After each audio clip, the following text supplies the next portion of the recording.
Toyota করোলা, এটার নামটা common নাম, কারণ 2003, 4, 5, 6 করোলা নামে একটা গাড়ি ছিল, আমরা সবাই জানি। এক্স করোলা, জি করোলা মানুষ জানে, কিন্তু এটা আসছে টয়োটা করোলা নামে।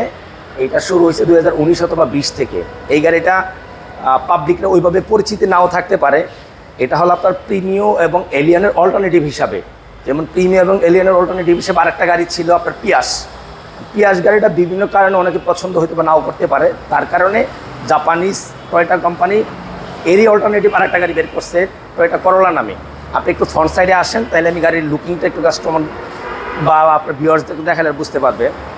যেমন ভাই, একটা এক্সিউ গাড়ি যদি 25 লাখ, 26 লাখ, 27 লাখ টাকা কিনা লাগে, তাহলে আপনি যদি 3-4 লাখ টাকা বাড়ায় যদি একটু ডিফারেন্ট একটা প্রিমিয়াম ক্যাটাগরি গাড়ি নিতে পারেন, তাহলে তো ভালো কিছু।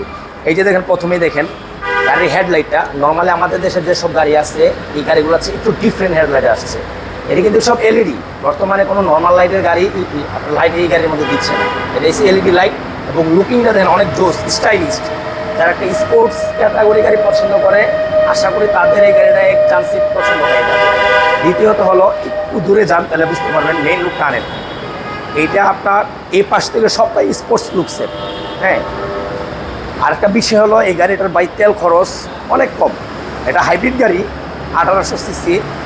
এটার আপনার পার লিটারে দেখা গেছে কি আপনার আমাদের এই ঢাকা এই জ্যামের শহরে আপনার 20-এর মতন মাইলেজ পাওয়া যায়।